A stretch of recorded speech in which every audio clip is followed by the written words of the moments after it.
Hello hello hello.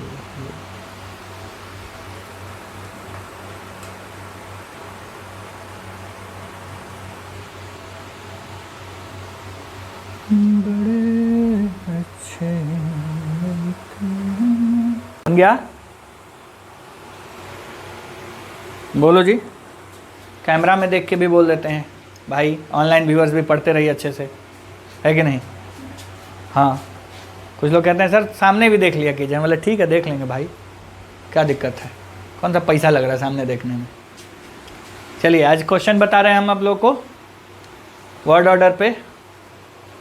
और अभी हम लोग पिछले लास्ट के 2-3 क्लासेस से देख रहे हैं कि कैसे कैसे वर्ड्स को अरेंज किया जाता है। तो अभी आज आप लोग को 15-20 क्वेश्चंस बनवाऊंगा मैं अलग अलग पैटर्न पे। अभी आपके सामने कुछ क्वेश्चन है, ध्यान से उसको देखिए। पहला क्वेश्चन क्या है? We enjoyed very much the party. ठीक है, इसमें हमें सबसे पहले क्या ढूंढना है? सब्जेक्ट और वर्ब। ठीक, वर्ब हमारा क्या है? एंजॉयड। ठीक, और मैंने बताया था ना सब्जेक्ट ढूंढना होगा तो सबसे पहले किस पे ध्यान देंगे? प्रोनाउंस पे, कि प्रोनाउन है कि नहीं है। तो प्रोनाउन है ना, बिल्कुल। और ये प्रोनाउन कौन सा है? सब्जेक्टिव केस है कि ऑब्जेक्टिव केस? सब्जेक्टिव केस है। मैंने बताया था ना वी और अस, वी होगा तो सब्जेक्टिव केस और अस होगा तो ऑब्जेक्टिव केस। यदि किसी सेंटेंस में सब्जेक्टिव केस प्रोनाउन होगा तो क्या करेंगे हम लोग? सब्जेक्टिव केस प्रोनाउन होगा तो उसी को सब्जेक्ट बनाएंगे। तो इसको जब हम लोग बनाएंगे तो हमारा क्या होगा? वी, उसके बाद वर्ब हमारा क्या आएगा? एंजॉयड। उसके बाद देखिए ये वेरी मच मैनर बता रहा है और ये हमारा क्या है? प्लेस नहीं है, ये ऑब्जेक्ट है। अच्छा मैंने बताया था ना, मान लो मैंने कहा हाउस और मैंने कहा इन द हाउस, दोनों में डिफरेंस क्या है? House is the name of the place और इन द हाउस, अच्छा ये रूम है, मैंने कहा this is a big room या this room is very big, मान लीजिए, तो मैं रूम की बात कर रहा हूं ना। यहाँ रूम क्या है? सेंटेंस का सब्जेक्ट है, जबकि we are in the room ये क्या है? इन द रूम प्लेस बता रहा है। समझ में आई बात? तो अगर वो शब्द क्या का उत्तर दे, किस चीज का उत्तर दे, तो ये ऑब्जेक्ट का काम करेगा। किसका काम करेगा? ऑब्जेक्ट का। और कहाँ का उत्तर दे तो प्लेस का काम करेगा। मतलब और वही कई बार जो क्या होता है निर्जीव, वो सब्जेक्ट भी बन जाता है। कब? निर्जीव चीज़ें सब्जेक्ट कब बनती हैं? निर्जीव चीज़ें सब्जेक्ट तभी बनती हैं जब निर्जीव चीज़ों उस सेंटेंस में कोई एक्शन ना हो रहा हो। समझ में आई बात? निर्जीव चीज़ें सब्जेक्ट कब बनती हैं? जब सेंटेंस में कोई एक्शन ना हो रहा हो। और अगर सेंटेंस में कोई एक्शन हो रहा होगा तब ये क्या वाला कभी भी सब्जेक्ट नहीं बनेगा। ठीक है, अगर मान लीजिए मैंने कहा दिस रूम, अगर मैं इसको सेंटेंस का सब्जेक्ट बनाता हूं इसका मतलब इसके बाद मैं कोई एक्शन, अच्छा मैं ऐसे बोल सकता हूं दिस रूम इज बिल्डिंग। बोलिए ये सेंटेंस सही होगा क्या कभी भी? ये रूम कौन बना रहा है? रूम अपने आप को तो बनाएगा नहीं। तो दो चीजें यहां से हो सकती हैं। मैं कह सकता हूं we are building this room, और नहीं तो मैं कहूंगा this room is being built. क्या कहूंगा मैं? अब ये बात मैंने क्यों बताई? मैंने कल भी डिस्कस किया था कि जब भी सेंटेंस में कोई निर्जीव को सब्जेक्ट बनाते हैं और सेंटेंस में एक्शन ही हो रहा हो तो फिर आपको उस एक्शन को पैसिव वॉइस में दिखाना पड़ता है। फिर से समझिए, यदि किसी सेंटेंस में क्या हो रहा हो, किसी सेंटेंस में हमने निर्जीव को सब्जेक्ट बनाया और उस सेंटेंस में एक्शन ही हो रहा होगा तो वर्ब हमारा किस में हो जाएगा? पैसिव में। और एक्टिव वर्ब और पैसिव वर्ब में अंतर क्या है? एक्टिव वर्ब को बी प्लस V3 में चेंज कर दीजिए। बिल्डिंग क्या था? V4, हमने उसको बी प्लस V3 में चेंज कर दिया, यानी बीइंग को किस में बदल दिया? बिल्ट में। और इसको किस में लिख दिया? बीइंग में। ये मैं आपको पैसिव बताऊंगा या ट्रांसलेशन बताऊंगा, उस समय क्लियर करूंगा। बस आप एक चीज़ ध्यान रखिए कि जब भी किसी सेंटेंस में कोई नाउन हो और वो निर्जीव हो तो वो 99% सब्जेक्ट नहीं बनेगा यदि सेंटेंस में एक्शन हो रहा होगा तो। ठीक है, अब आ जाइए, आपका जो कन्फ्यूजन था मैं उस कन्फ्यूजन को दूर करूँ।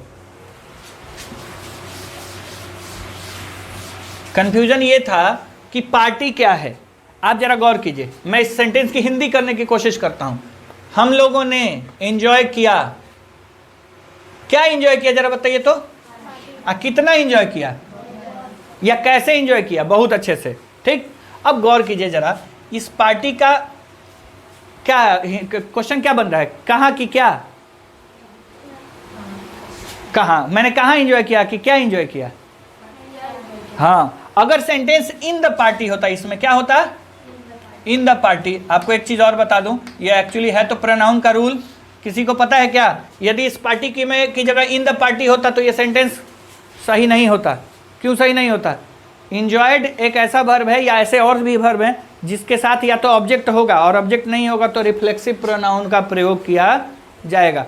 अगर ये द पार्टी की जगह इन द पार्टी होता तो हम लोग लिखते we enjoyed ourselves in the party, क्योंकि कुछ ऐसे वर्ब हैं। अच्छा एक बात बताइए, मैं दरवाजे के पीछे छिप गया, तो छिपा कौन? मैंने, और छिपाया भी किसने? मैंने खुद ही। इसका मतलब ये है कि मैं ये कहना चाहता हूँ कि मैंने खुद को दरवाजे के पीछे छिपा लिया। I hid myself behind the door. मैं ऐसे नहीं बोल सकता I hid behind the door, sentence incomplete होता। तो आपको ये सारी चीज़ें आगे ग्रामर में पता चलेंगी, अभी इतना समझिए।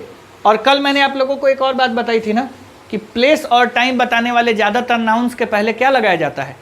प्रेपोजिशन। बिना प्रेपोजिशन के प्लेस और टाइम पॉसिबल नहीं है। अच्छा, मुझे लगता है कि कल आप लोगों में से कुछ लोग इस वाले टाइम पे नहीं थे, इसलिए हो सकता है कि कल वाली बात थोड़ी छूटी रह गई।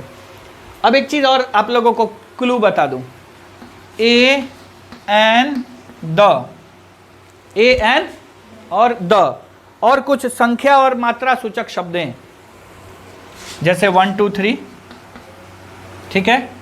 उसके बाद पॉजेसिव, माई, योर, हिज, हर, ठीक। उसके बाद वो क्रम बताने वाले शब्द फर्स्ट, सेकंड, ये सब डिटरमाइनर्स हैं। क्या है?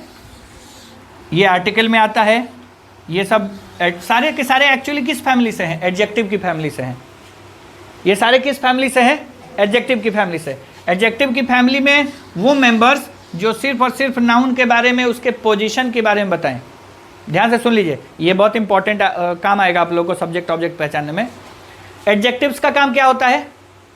एडजेक्टिव्स का काम होता है नाउन को क्वालिफाई करना और नाउन के बारे में एक्स्ट्रा इन्फॉर्मेशन देना, पहली बात। दूसरी बात, एडजेक्टिव्स दो कैटेगरी में बांटे गए थे, एक गुण बताता है और एक सिर्फ नाउन के पोजीशन वगैरह के बारे में बताता है, ठीक है। तो जो सिर्फ नाउन के पोजीशन इत्यादि के बारे में बताता है उसे कहते हैं हम लोग डिटरमाइनर। क्या कहते हैं? डिटरमाइनर। डिटरमाइनर शब्द से ही पता चलता है कि डिटरमाइन करेगा। मैं ये नहीं बता सकता हूँ कि वो नाउन कैसा है, लेकिन मैं ये ना बता सकता हूँ कि कौन से नाउन की बात मैं कर रहा हूँ। जैसे मान लीजिए मैंने कहा बुक, सपोज कीजिए मेरे हाथ में एक किताब है, ठीक है। मैं ये क्या है? एक किताब है, किताब एक नाउन हो गया, तो मैं इसको कह सकता हूँ माई बुक, योर बुक। तो मेरा किताब होना या तुम्हारा किताब होना, इस किताब का क्या गुण है? ठीक है। लेकिन अच्छा, मैं कह सकता हूँ दिस पेज, तो दिस पेज में दिस होना इसका कोई गुण नहीं है, लेकिन मैं ये कह सकता था येलो पेज, ठीक है। मैं कह सकता था कॉस्टली बुक, तो येलो होना इस पेज की क्वालिटी है, कॉस्टली होना इस किताब की क्वालिटी है, लेकिन दिस बुक या माई बुक या योर बुक होना इसकी कोई क्वालिटी नहीं है। तो ऐसा एडजेक्टिव जो किसी नाउन की क्वालिटी ना बताए, बस ये बताए कि हाँ मेरे बाद कोई ना कोई नाउन आएगा, डिटरमाइन करेगा कि मेरे बाद क्या आएगा? नाउन आएगा। उस नाउन के लिए ये सारे शब्द इस्तेमाल किए जाते हैं, इन्हें हम लोग डिटरमाइनर की कैटेगरी में रखते हैं। अब आप सोच रहे होंगे कि डिटरमाइनर है तो फिर ए एंड द आर्टिकल है, ये डिटरमाइनर का छोटा सा बच्चा है, समझ लीजिए बस। Article, possessive, numeric words, quantity बताने वाले वर्ड्स, पोजीशन बताने वाले वर्ड्स, ये सारे के सारे वैसे मतलब क्या है? एडजेक्टिव्स हैं जो डिटरमाइनर की कैटेगरी में आते हैं। और इन सारे डिटरमाइनर्स के बाद 100% क्या आता है? देखिए, हम लोग कोई भी एक चैप्टर पढ़ना शुरू करते हैं तो जब तक उसमें दूसरे तीसरे चैप्टर की चर्चा नहीं हो जाए वो चैप्टर इनकम्प्लीट होता है। भाषा में आप किसी भी एक अंग को इंडिपेंडेंट नहीं पढ़ा सकते हैं, ऐसा पॉसिबल ही नहीं है कि हम लोग टेंस पढ़ें उसमें नाउन की चर्चा ना आए, उसमें प्रीपोजिशन की चर्चा ना आई। हर चैप्टर की चर्चा कहीं ना कहीं से घुस ही जाती है, ठीक है। इसलिए आप लोग इस बात को अच्छे से समझ जाइए कि कोई भी चैप्टर इंडिपेंडेंट नहीं है। अब देखिए मैंने क्या बोला, ए एंड द आर्टिकल है, बाकी सारे डिटरमाइनर्स भी होते हैं, इन सब के बाद क्या आता है? नाउन आता है। तो ये गौर कीजिए, तो पार्टी के पहले क्या लगा हुआ है? ठीक। तो जब आर्टिकल या डिटरमाइनर आते हैं तो उसके बाद नाउन आता है, तो वो ऑब्जेक्ट या सब्जेक्ट का काम करता है। किसका काम करता है? ऑब्जेक्ट। लेकिन गलती से उनके पहले एक प्रीपोजिशन लगा दिया जाए तो वो प्रीपोजिशन का ऑब्जेक्ट बन जाता है, तब वो नॉर्मली एडवर्ब में ही कैटेगरी में क्या होता है, चला जाता है। जैसे मान लीजिए मैंने फिर से बता रहा हूँ, ध्यान रखिएगा, the roof, the door, the room, the kitchen. अब गौर कीजिए जरा, ये द लगा हुआ है ना, द क्या है, आर्टिकल, तो आर्टिकल के बाद आने वाले शब्द क्या होंगे, नाउन होंगे, ठीक, क्योंकि द किसकी कैटेगरी में आता है, डिटरमाइनर की कैटेगरी में, एंड डिटरमाइनर हमेशा अपने बाद क्या लेते हैं, नाउन लेते हैं। अभी ये फिलहाल सिर्फ और सिर्फ नाउन्स हैं, और इनका इस्तेमाल या तो हम सब्जेक्ट के तौर पे करेंगे या तो ऑब्जेक्ट के तौर पे करेंगे। अगर हमारे सेंटेंस में कोई एक्शन नहीं हो रहा होगा तो ये सब्जेक्ट बन सकता है। मैं कह सकता हूँ the roof is too high, छत बहुत ज़्यादा ऊंचा। देखते हैं कि बहुत सारे हॉल बने होते हैं जिसमें 20-20, 30-30 फीट की ऊंचाई होती है एक छत की। सामान्यतः एक घर के छत की ऊंचाई 8 से 10 फीट होती है, लेकिन बड़े बड़े हॉल्स बने होते हैं उनमें छत की ऊंचाई क्या होती है, बहुत ज़्यादा। कारण बता सकते हैं आप लोग, एको ना हो इसलिए। मेरे सामने ये जो दीवार है ये मात्र लगभग 10 फीट की दूरी पर है, तो मेरा आवाज़ तुरंत टकरा के आ जाएगा, लेकिन ये 50 फीट की दूरी पे होता तो मेरा आवाज़ पहुँचते पहुँचते इतना टाइम लगता कि वहाँ से टकरा के जल्दी नहीं आता। जितना बड़ा रूम होता है उतना ही आवाज़ गूंजने की संभावना कम होती है, लेकिन हाँ उसमें भी एक नियम है कि भाई खिड़की होनी चाहिए, नहीं खिड़की होगी तो तब वो गूंज जाएगा, ठीक है। अब देखिए मैंने क्या कहा, the roof is too high, इसमें कोई एक्शन हुआ क्या, तो छत क्या है, बहुत ऊंचा है, लेकिन मैंने कहा he is on the roof, वह कहाँ पे है, तो जब तक मैंने ये ऑन नहीं लगाया था ये रूफ क्या था, मात्र एक सब्जेक्ट या ऑब्जेक्ट था, लेकिन जैसे ही ऑन लगा दिया प्रीपोजिशन ऐड होते हैं ये कंप्लीटली एक एडवर्ब ऑफ प्लेस की तरह इस्तेमाल किया जाने लगा। यानी प्रीपोजिशन ने ये बताया कि मेरे बाद नाउन आएगा, और इस डिटरमाइनर ने भी ये बताया मेरे बाद नाउन आएगा, लेकिन जब प्रीपोजिशन नहीं था तो ये सिर्फ एक इंडिपेंडेंट नाउन था, लेकिन जैसे ही इसमें प्रीपोजिशन लगे, अब ये इंडिपेंडेंट नाउन नहीं है, ये प्रीपोजिशन के ऊपर डिपेंड करेगा, और ये प्रीपोजिशन बताएगा कि मैं सेंटेंस में किस लिए आया हूँ। समझ में आई बात। उसी तरीके से डोर, मान लीजिए मैंने कहा the door is too wide, दरवाज़ा बहुत क्या है, चौड़ा है, ठीक है, लेकिन मैंने कहा the number is written on the door. मान लीजिए मैंने कहा कि घर का नंबर दरवाजे के ऊपर लिखा हुआ है, तो जैसे ही मैंने ऑन द डोर बोला इसका मतलब क्या, दरवाजे के ऊपर। और फिर मैंने कहा he is waiting at the door, वह कहाँ प्रतीक्षा कर रहा है, दरवाजे पर। तो ऑन द डोर या एट द डोर बनाते ही ये क्या बन गया, प्लेस बन गया, लेकिन जब मैंने ये नहीं लगाया था तो ये क्या काम कर रहा था, सिर्फ नाउन का काम कर रहा था। समझ में आई बात। ये सारी चीज़ें अगर हम लोग समझ जाएं, जैसे मान लीजिए मैंने कहा the kitchen in your house is too small, तुम्हारे घर में जो किचन है वो क्या है, बहुत छोटा है। और मैंने कहा what are you doing in the kitchen, तुम किचन में क्या कर रहे हो, तो केवल द किचन नाउन और इन द किचन एडवर्ब की तरह इस्तेमाल हो जाएगा प्लेस बताने के लिए। कोई दिक्कत किसी को, इन यही कन्फ्यूज़न जब तुमको दूर हो जाएगा तो वर्ड ऑर्डर में तुम वर्ड्स को सेलेक्ट कर पाओगे कि उसको मुझे किस जगह इस्तेमाल करना है, सब्जेक्ट ऑब्जेक्ट की जगह इस्तेमाल करना है या प्लेस की जगह इस्तेमाल करना है। अब बताइए ये किसकी जगह इस्तेमाल करेंगे आप, ऑब्जेक्ट की जगह, क्योंकि इसमें कोई प्रीपोजिशन नहीं था। ये जो कुछ भी मैं बता रहा हूँ एक चीज़ जान लो, ये जीवन पर्यंत तुमको अंग्रेजी लिखने और समझने में बहुत मदद करेगा। तो चलिए अब क्या होगा, वी इंजॉयड, उसके बाद क्या लिखाएंगे यहाँ पे, द पार्टी। तो ये हो गया subject plus verb plus object, हो गया ना। अब इसके बाद आखिरी ये जो पार्ट बचा है उसको हम लोग इसके आगे जोड़ देंगे, we enjoyed the party very much. ठीक, समझते चलिए आप लोग अच्छे से। चलिए, the problem carefully I explained. अब मुझे बताइए इसमें प्रोनाउन कहीं दिख रहा है, yes this is the pronoun. मैं यहाँ क्या लिखूंगा, आई। अब प्रोनाउन यानी कि हमारा सब्जेक्ट मिल गया। क्यों मैंने इसको सब्जेक्ट चुना, रीजन बताइए। ये सब्जेक्टिव केस का प्रोनाउन है, और सब्जेक्टिव केस का प्रोनाउन एकदम पहले से कैसे कवच कुंडल के साथ आए थे। कौन, अरे अच्छा एक चलो, वो कहावत कही जाती है ना कि चांदी के चम्मच लेके पैदा भइल बड़ा। मतलब ये कि आप धनी घर में पैदा होते हैं तो आपको कुछ चीज़ें प्रिविलेज पहले से ही मिलती हैं। एक राजा का बेटा हमेशा राजकुमार कहलाएगा, बाद में युवराज कहलाएगा, उसके बाद राजा कहलाएगा, ये प्रिविलेज है उसका। तो उसी तरीके से इसका प्रिविलेज है कि मुझे आप सब्जेक्ट बनाइएगा ही बनाइएगा, आपके पास कोई उपाय नहीं है। मैं पैदा ही हुआ हूँ कवच कुंडल के साथ, आप कुछ नहीं बिगाड़ सकते हमारा। इसके बाद ये क्या है, एक्सप्लेन्ड, यानी कि हमारा वर्ब है। अब भाई देखो वर्ब पहचानना आना चाहिए, बाद में ही मत कहना कि उसमें भी दिक्कत हो रही है। अब आइए, फिर आपके पास एक नाउन है कि नहीं, बोलिए कैसे पता चला ये नाउन है? आर्टिकल लगा हुआ, इसीलिए मैंने वो उतना देर अपना बकर बकर करके अपना समय खर्चा किया कि ये समझा सकूं कि आप सेंटेंस में यूज्ड सारे नाउन्स को पहचानिए। ठीक, चलिए आई एक्सप्लेन। जब कल क्या बताया था तुम लोग को कि सेंटेंस में जो नाउन या प्रोनाउन आएंगे इनके 3 स्थान होते हैं। पहला स्थान सब्जेक्ट, और वो सब्जेक्ट कहाँ लिखा जाता है? वर्ब के पहले। दूसरा स्थान ऑब्जेक्ट, ऑब्जेक्ट 2 तरीके से, एक वर्ब के बाद और एक प्रीपोजिशन के बाद। यानी नाउन या प्रोनाउन के 3 स्थान, वर्ब के पहले, वर्ब के बाद और प्रीपोजिशन के बाद, प्रीपोजिशन के बाद। अब जरा गौर कीजिए, ये भी नाउन है ना, हमने एक स्थान तो ऑलरेडी किसी को रिजर्व कर दिया, तो जब एक स्थान रिजर्व कर दिया तो जो दूसरा स्थान बचेगा वही ना देंगे जी। जैसे मान लीजिए कि आप मेरे पास पढ़ने आए, मैंने पहले ही से सीटें को फुल हो गया, तो भाई कहेंगे चलो यहाँ खाली बैठ जाओ, और मेरे पास कोई उपाय नहीं है, ज़मीन पे नहीं बैठाएंगे। चलिए, तो आई एक्सप्लेन द प्रॉब्लम। अब क्या बचा? केयरफुली, और एल वाई वाला शब्द क्या होते हैं? Adverb of manner. तो यहाँ पे इसके बाद यहाँ पे जोड़ देंगे, ठीक है। आगे चल के आप लोगों को ये भी सीखने को मिल सकता है कि कभी कभी एडवर्ब को सेंटेंस के शुरू में भी लगाया जाता है जब वो पूरे सेंटेंस को क्वालिफाई कर रहा होता है। तो उतना अभी नहीं सोचना, उतना सोचेंगे तो पता चला वर्ड ऑर्डर अटक गया, दूसरा चैप्टर पढ़ रहे हैं। चलिए फिर से देखिए कवच कुंडल वाले भाई साहब, वी है ना, और इसका भाव। अच्छा एक और करो, इसमें द है ना, इसका मतलब एक तो फिक्स है कि ये एयरपोर्ट नाउन है, लेकिन इसके साथ एक कंपल्सन क्या लग गया? प्रीपोजिशन। बोलिए, अगर ये एट नहीं होता तो द एयरपोर्ट किस तरह काम करता? सिंपल नाउन की तरह, लेकिन अब एट लग गया तो ये एडवर्ब की तरह काम करेगा, ठीक, नॉर्मली। अब आइए, सम फ्रेंड्स, फ्रेंड क्या होते हैं जी? नाउन होते हैं कि नहीं? और सम संख्या बता रहा है उसका थोड़ी बहुत, और ये मेट क्या है? हाँ, तो सबसे पहले वी लिखेंगे और वी के बाद मेट।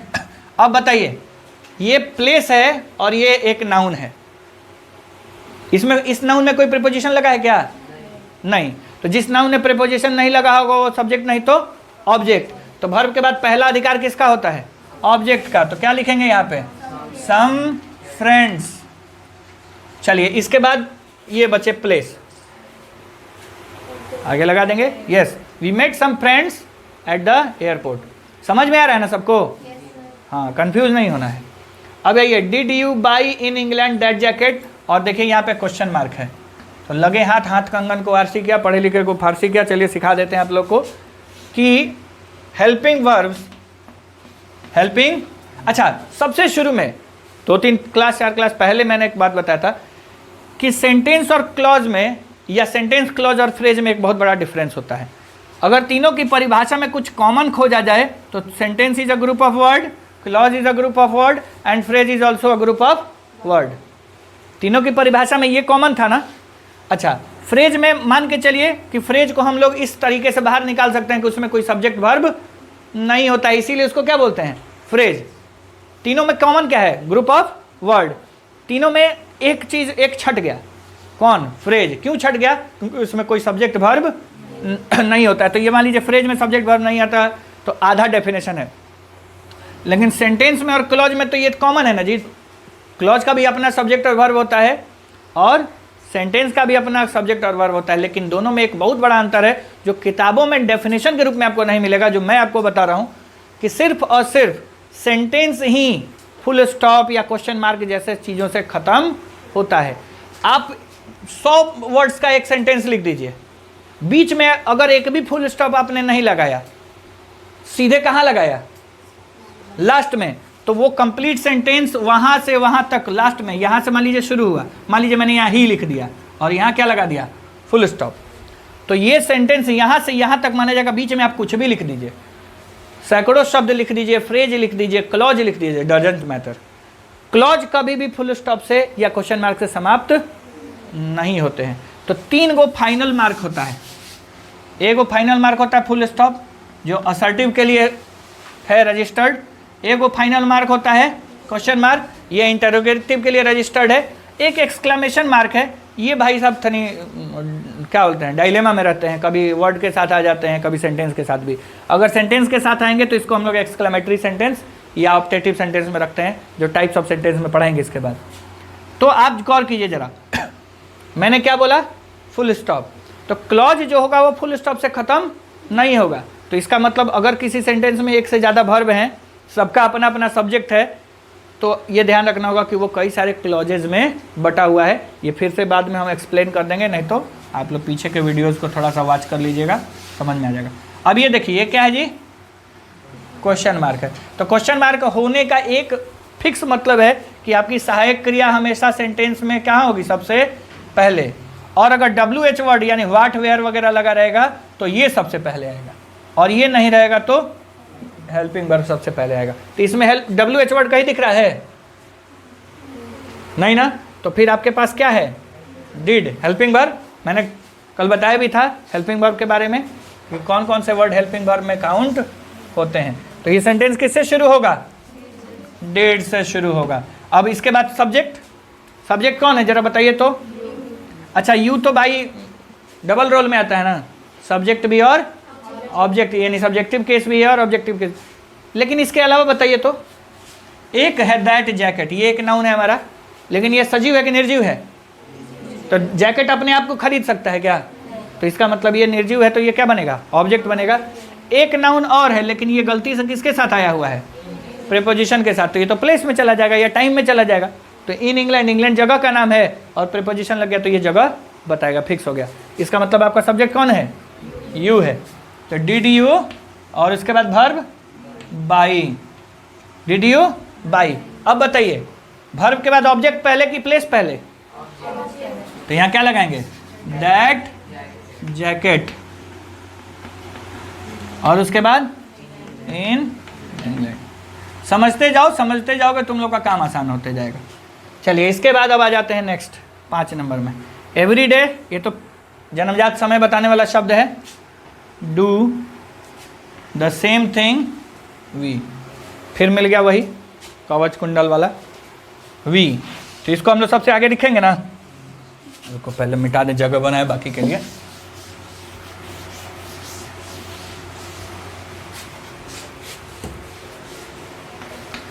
चलिए वी हो गया, वी के बाद वर्ब।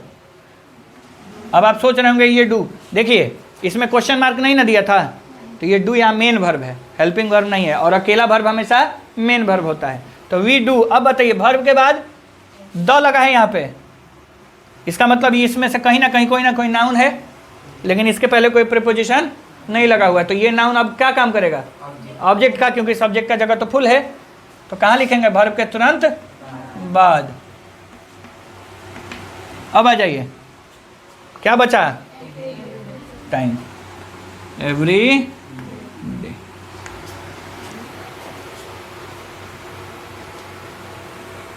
सबको समझ में आ रहा है, कोई समस्या किसी को। चलिए समस्या होगी तो अपना सर फोड़ना दीवार में, हम ना जानते हैं। चलिए इसमें भी देखिए वही मिला आई, तो इसको तो फाइनल सब्जेक्ट बनाएंगे। इसके बाद क्या बचा, वर्ब। आई डोंट, क्या डोंट लाइक, नाउन है ना।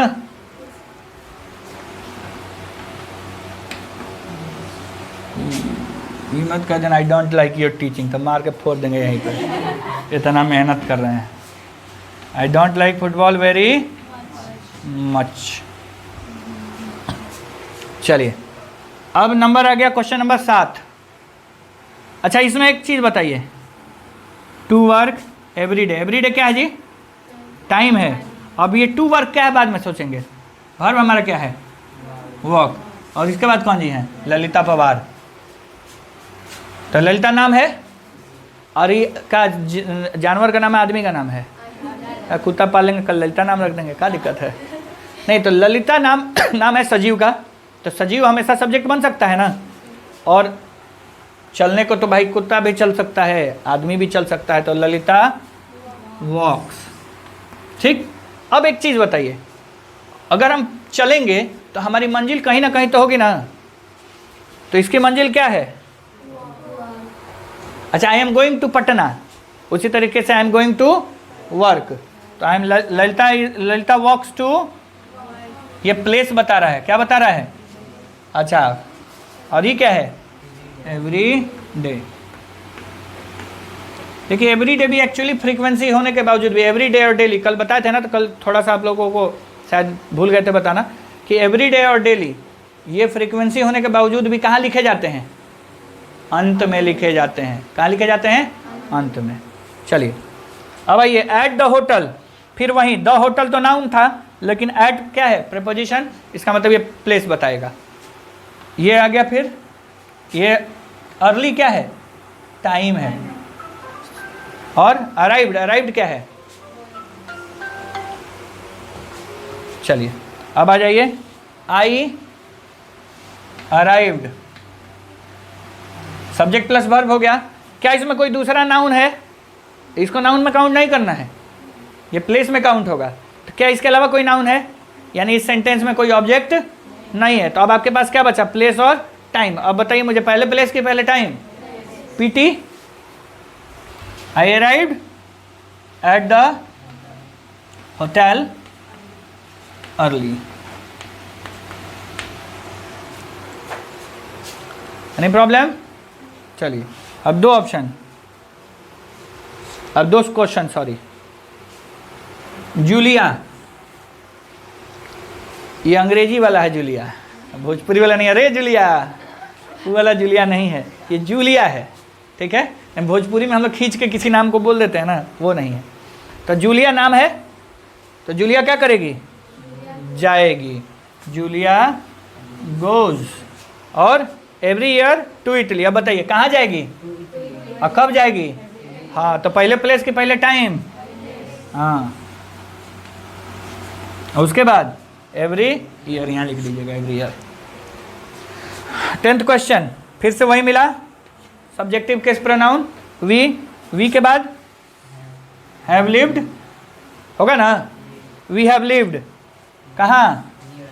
उसके बाद कब, या सॉरी कब से? तो we have lived here since 1988। Sentence हो गया इतना।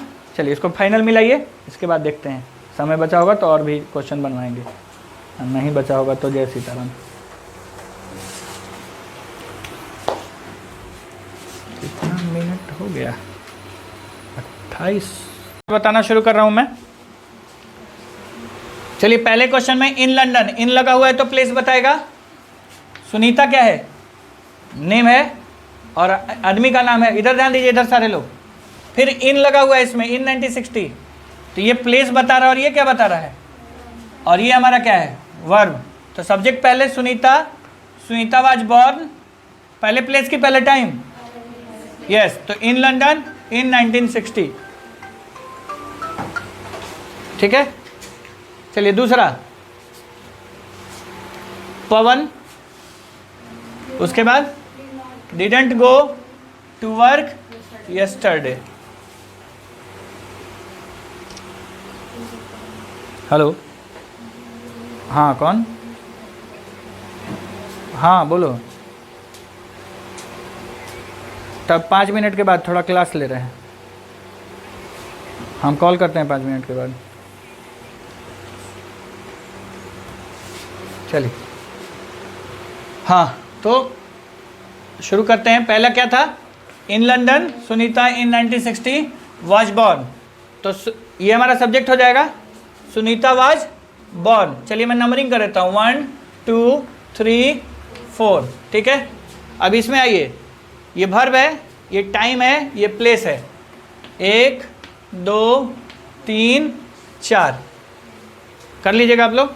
चलिए, टू द बैंक प्लेस, ये टाइम, ये वर्ब, और ये सब्जेक्ट। 1 2 3 4। चलिए, आई सब्जेक्ट होगा 1, उसके बाद 2 3 4 5। I had my breakfast in bed this morning, ठीक है। अब आइए, इन अक्टूबर प्लेस है, ये नाम है, ये प्लेस है, सॉरी ये टाइम था, गलती से। तो ये हो गया तुम्हारा 1 बारबरा, ये हो गया क्या 2, प्लेस हो गया 3, और ये अक्टूबर क्या हो गया 4, ठीक है। इसके बाद आइए, ये आई है तो ये 1 हो जाएगा ऑटोमेटिकली। ये आपका वर्ब, 2, उसके बाद वर्ब के बाद ऑब्जेक्ट 3, उसके बाद प्लेस 4 और ये 5। आप लोग को कोई भी कन्फ्यूज़न होगा तो पहले इसको बना लीजिए, उसके बाद आप लोग बाद में मुझसे पूछ सकते हैं। चलिए, उसके बाद माई पेरेंट्स 1, उसके बाद ये, ठीक है, उसके बाद 3 और ये क्या है 4, ठीक है। अब यहाँ ये आई 1 नंबर, उसके बाद हमारा क्या है ये 2 नंबर, और उसके बाद आई लेफ्ट माई अम्ब्रेला। मैंने बताया था ना पॉजिटिव वर्ड्स लगा होगा तो उस नाउन को ऑब्जेक्ट मानेंगे। 3 और उसके बाद कहाँ छोड़ा 4, और ये कब छोड़ा। मैं सिर्फ आपको नंबरिंग इसलिए कर रहा हूँ कि आपको अंदाजा लग जाएगा कि पहले किसको बाद में किसको रखना है। उसके बाद है इसका सब्जेक्ट, देखिए ये आर यू गोइंग, ये तो सबसे नंबर 1 पे कर देंगे क्योंकि इसमें सब्जेक्ट वर्ब दोनों इंक्लूडेड है।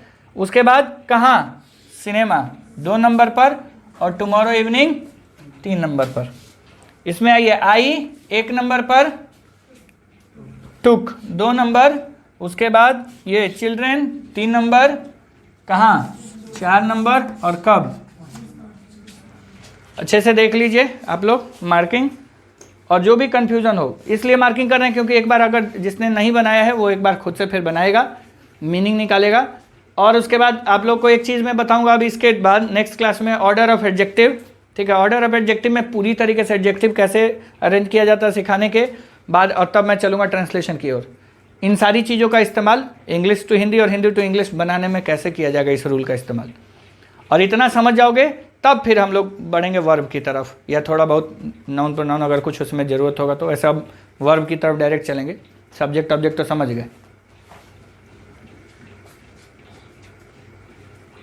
देख लीजिए आप लोग अच्छे से, कोई कन्फ्यूज़न रह जाए तो फिर मैं आप लोग को बताऊंगा आगे।